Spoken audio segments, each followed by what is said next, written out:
Welcome to Season 5 of the Agile Brand with Greg Kihlstrom, where we talk with enterprise and technology platform leaders about the people, processes, and platforms that make marketing and customer experience successful, scalable, and sustainable. This is what creates an Agile brand. I'm your host, Greg Kihlstrom, advisor and consultant for Fortune 1000 marketing and CX leaders and teams as principal and chief strategist at GK5A, and best-selling author, keynote speaker, entrepreneur, and Agile certified coach. The Agile Brand podcast is brought to you by TEKsystems, an industry leader in full-stack technology services, talent services, and real-world application. For more information, go to teksystems.com.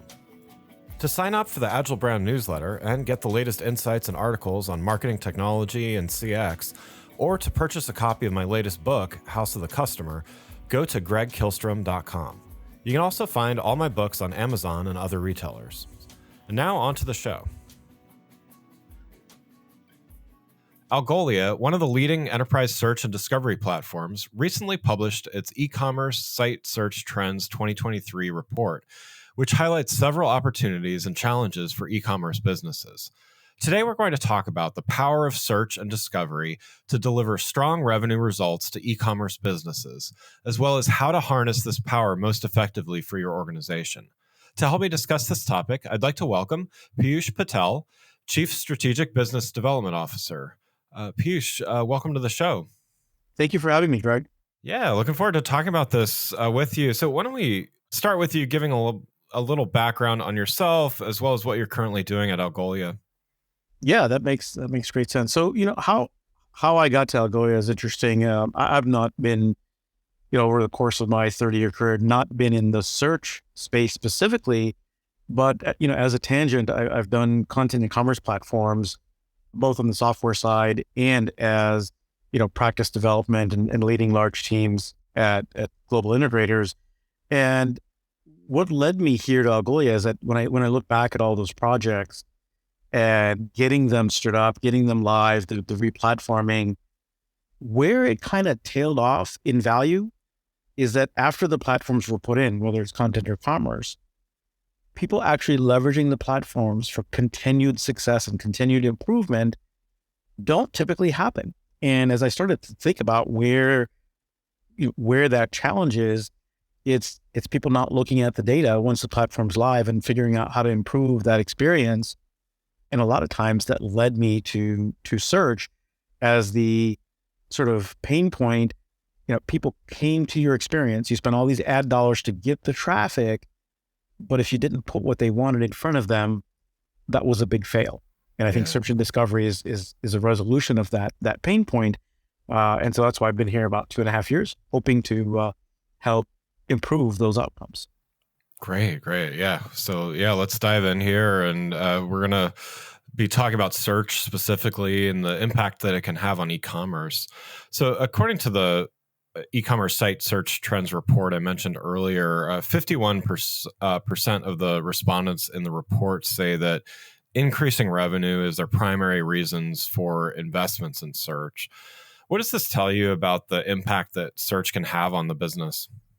Well, I think there's, let's first look at the 51% part. Yeah.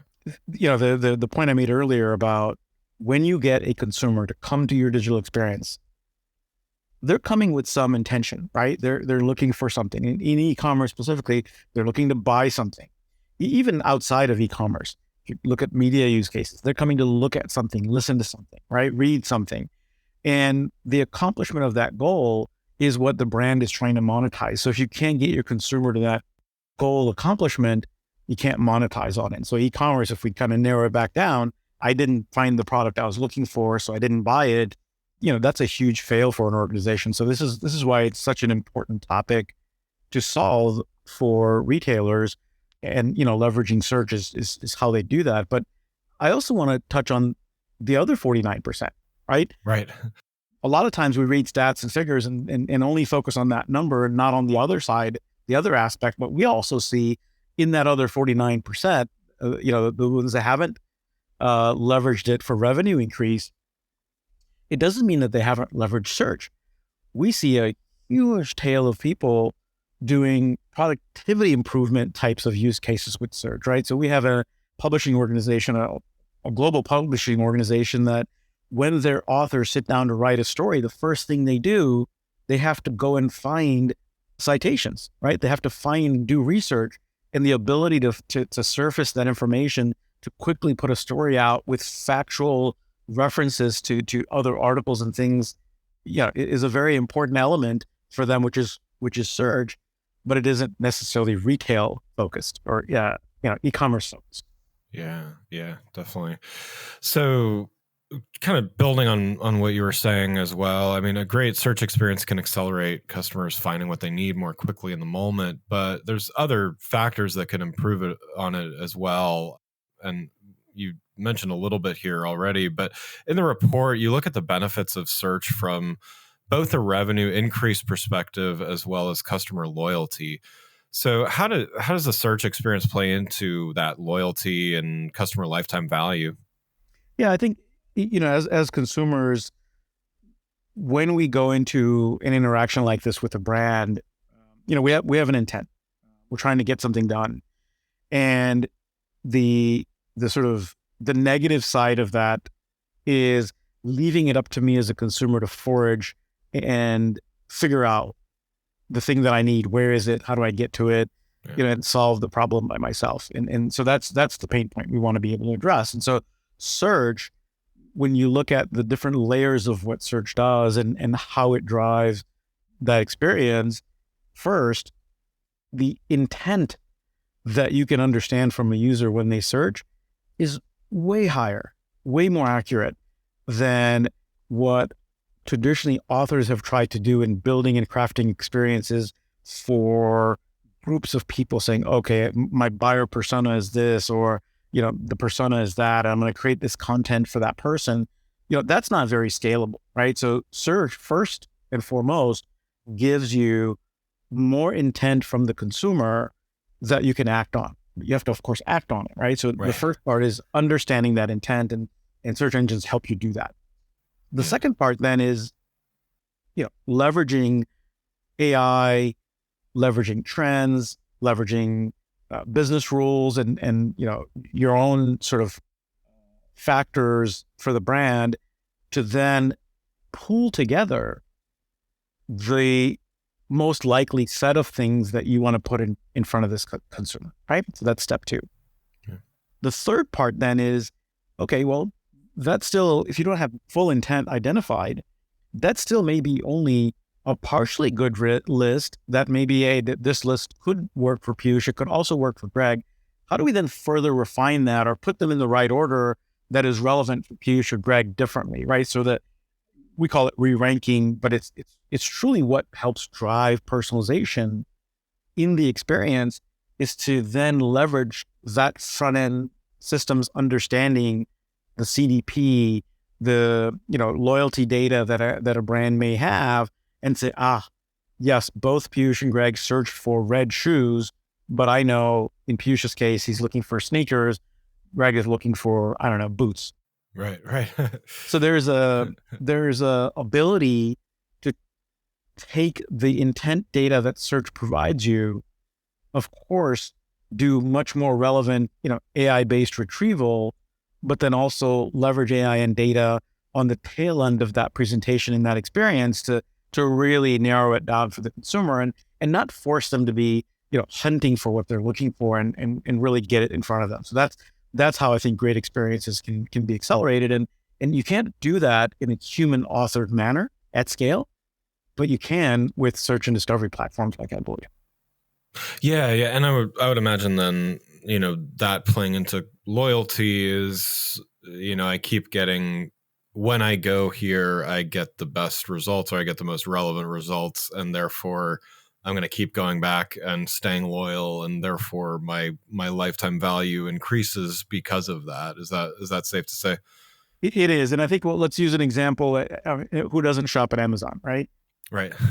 Amazon partially does an amazing job, but because of, if you probably look at your experience in the last, 12 to 18 months, more and more, what's driving the results that you see is ad placements and sponsored items rather than what you're actually looking for, right? So that's Yeah. the kinds of things we're trying to teach our brands not to do, is deliver and cater on what the consumer wants from you so they purchase it, rather than, what somebody else's intent is, and using that to drive the relevancy of, what gets put in front of that consumer. Yeah, and that's really, in the report, the number 2, 3, and 4 answers are really all related to when businesses are asked why they're making investments in search, they all relate to improving the customer experience. So, whether that's meeting customer demands, improving the customer experience, and delivering a more personalized experience like you were just talking about. So, given this CX, customer experience, is a major point of competition and differentiation, how do you do that? How do you talked about a little bit about how you do customer experience well, but how do you differentiate that experience, and how can search and discovery really play that major role in every brand's trying to outdo the other, right? In these things. Yeah, we'll go back to the basics. It's again, I came for something, get it in front of me, don't make me hunt for it, right?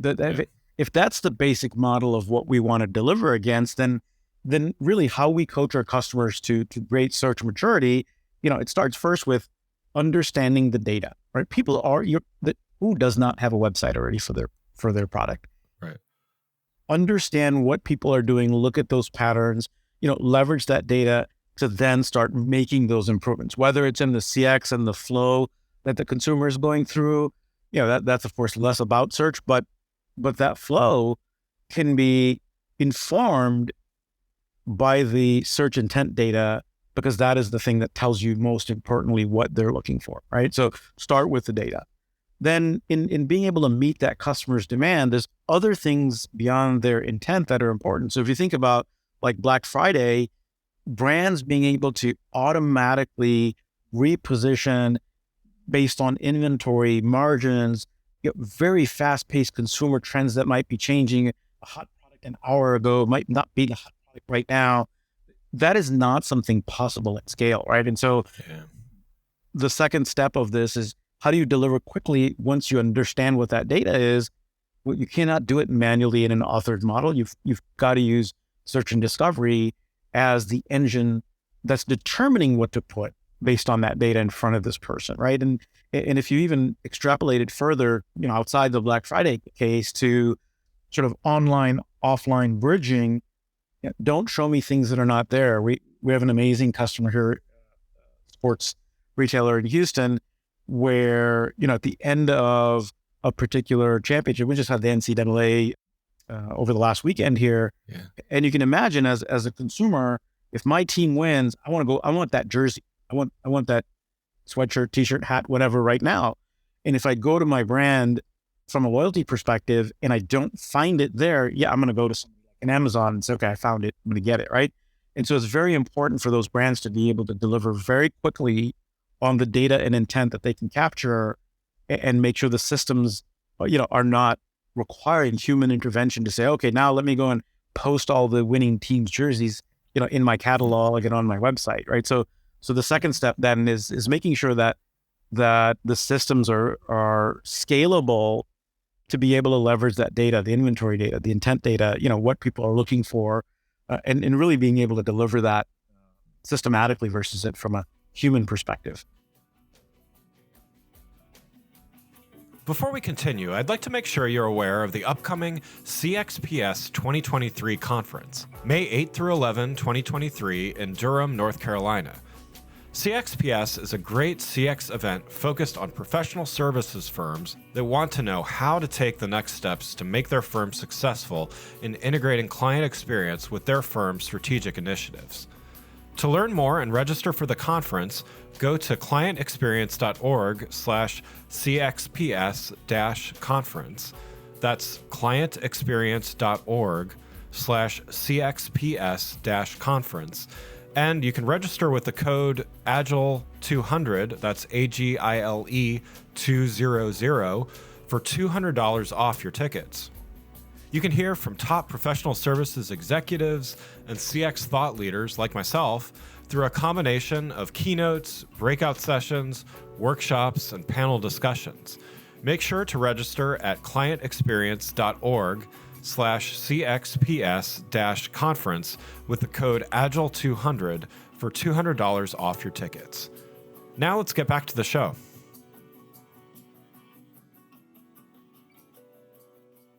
Speaking of scalability and personalization, we've touched on this, but, in the report, over 70% of respondents say that personalization is integral to the future proofing of their e-commerce experience. And, then we get from a single channel to multi-channel, cross-channel, even omni-channel as personalization is kind of the holy grail. And, 49% of the respondents in that report say they've implemented omni-channel to some degree.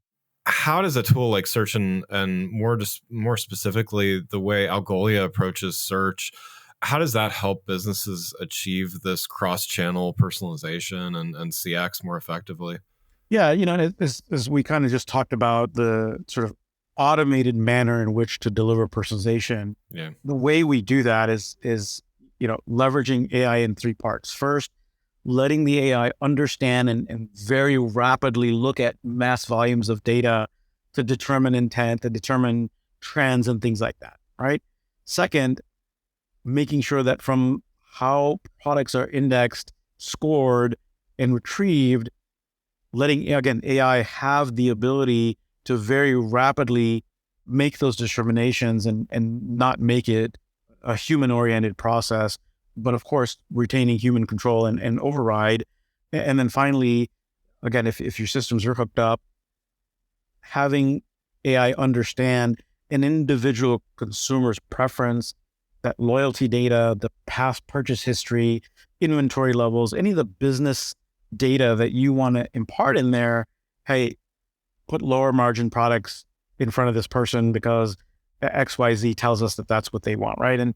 And so again, in that tail end of truly personalizing at scale, making sure that AI across the span of these three is helping brands do this in a much faster way. And I think you'll see in the report some of the stats that, as Forrester did the interviews, and of course, there's a wide span of, seeing returns from a 40-50% increase to one customer who, had a 380% ROI on their spend with us, because the ability for them to deliver that personalized, very detailed result set is what their consumers were waiting for and why they weren't buying before. And putting this in place really unlocked that potential for them.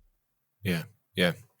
So last topic I wanted to cover, we've talked a lot about the why and with some specifics as well, of course, but let's talk a little bit more about how businesses can take steps and improve search and discovery. In the report we've been referring to here, while a little over 70% of respondents were quite satisfied or even very satisfied with their search investments, that still leaves 30% that are less than satisfied, let's say. Let's talk about what those businesses can do.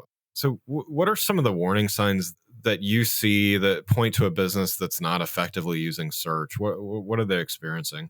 Yeah, typically when we get involved in a discussion with a brand, what they're coming to us from as a sort of current state, two very key things we see. One, their consumers are struggling with accomplishing the task, right? So they've already gotten feedback that, it's not great, but they're not sure exactly what, right? The second big thing is that they're not leveraging the data they're collecting, right? When somebody's searching for something, that data, that intent, if it's not being leveraged and looked at in a regular basis, then the brand really isn't doing justice to what people are coming for. And a lot of the reasons why is that, as you can imagine, every platform has search in it, because if you're putting information into a system, you got to be able to get it out. And so every CMS, every commerce platform has out-of-the-box search. But what those brands, the software brands that deliver those platforms haven't done, because their primary focus in the CMS space is create the ability quickly and easily to make content and publish content. That's what they're focused on, right? Yeah. They're not focused on the improvement of that outcome that's search. That's not goal number one, right? right? It's, oh, well, let's just grab something off the shelf, some open source stuff, and make it into our platform because it needs to be there. Same thing on the commerce side. So they're not really focused on solving that problem. So most brands are either not looking at their data, or they just don't have access and don't know about the tools that are available because whatever's out of the box is just not sufficient. And it's not that brand's job to educate them about something better that they don't have. Yeah, makes sense. What should a company do then that's, let's say they invested in a enterprise, DXP CMS, and most of it's working effectively, but search is struggling. What should a company do to kind of get on the right path? Yeah, and rather than trying to guess what that should be, I'll tell you exactly how those customers who, given the last problem we just talked about, let's say they've identified, something's not working. Typically, it's 3 to 6 months after they've gone live with that DXP or commerce platform, and it isn't delivering what they thought it would, right? Yeah. So what they start to recognize there, and by the time they come to us, they have started to look at the data. They've seen that the conversion isn't happening, or that they're getting abandonment and things like that, right? And so they've started collecting that data. They started to understand what is not working, and so that's actually a good starting point path with us. Is that we can help educate them on saying, hey, here, based on what you're seeing, here are 4 or 5 basic things that you can do that just basically, when you implement Algolia, this stuff is table stakes. It's going to get taken care of, right? And we want to get to that as fast as possible so that then we can move forward to more advanced things that through the maturity cycle of search, we can take these brands through. So I think the first step is, recognizing that there's a problem, and being able to come to companies like Algolia to say, okay, I'm ready to work on this and make an investment on this. Yeah, and then for those that are further along on the maturity scale, so there's the 70% that may already be satisfied. I mean, we all know consumer expectations are not getting any more relaxed. They're only, their expectations are getting higher based on what they're seeing elsewhere and new form factors, all kinds of things. So, what should those businesses that maybe feel like things are good right now, but, how do they stay satisfied and stay one step ahead of the competition? Yeah, I think there's a couple of camps in that 70%.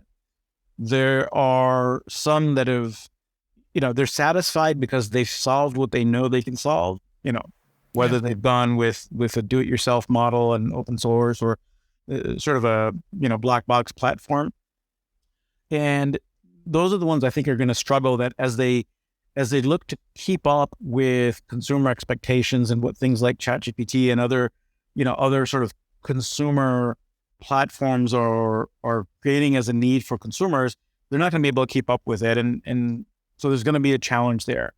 Where we get involved in supporting that is thinking again, the core platform isn't focused on solving this problem. If you're a brand that try to solve it yourself, it's probably not your number one priority. And especially in the market dynamic that we're in right now, if it's not your number one priority, it's probably not going to be a priority, right? Yeah. And so a lot of what we try to do with our customers is to make sure that as we watch what they need, what's changing in the market, how can we build and deliver into our SaaS platform those capabilities that'll keep them competitive with features and capabilities that we're making the investment in on their behalf. And then, we've got 17,000 customers that can benefit from that, right? So rather than brands, even in that satisfied 70%, being able to keep up, the ability to continue to invest is probably not there. And that's kind of been our mission, is to make sure that the ones who don't or cannot focus on this at the level and depth that we do, that we make it very easy for them to be able to leverage Algolia and for Algolia to continue to innovate and deliver the latest and greatest. Yeah. So regarding the report, were there any responses or trends that you saw that were unexpected, or was there something that organizations should be keeping in mind that maybe they didn't answer in the way that one might expect? Yeah, and this is interesting because look, so for us, we live and breathe this every day. Yeah, so we know these things. We know what to look for. We know what the pattern is, but that's not the case with everyone. So I think some of the things that I guess was ahas for me, just this is now inherent to me over the last 2.5 years. Like, knowledge of search, I think one of the interesting things that I saw is that maybe people are just not aware of the benefits and impact of search still, right? That was one of the interesting things, that they're not looking at their data, they're not recognizing that there's a problem or that there could be an improvement, because the problem they started to solve was, can I create content and publish it? And that got resolved. Yeah. And they stopped there, right? So that was a little bit interesting to me, that, oh, wow, so there's an education gap here. They're not aware of better, so they're not looking for better, right? So that was one thing. Yeah. Yeah. The other one is that, as they do become aware, I was a little bit surprised that the action that they decided to take, again, because of lack of awareness, was, oh, well, let me figure out how I can solve this problem. This is a very developer-centric mindset of, oh, I can build something, I can solve this problem, I'm an engineer, versus let me go find something that might already be solving this problem and I can get it done much more quickly. That was another interesting element that I saw. I think it was like 73% were opting to try to build search and discovery in-house, rather than going to a third party or existing platform. That was a little interesting to me. If I've got a hole in my wall here, I'm not going to figure out how to do drywall. I'm going to go get person who knows how to do drywall.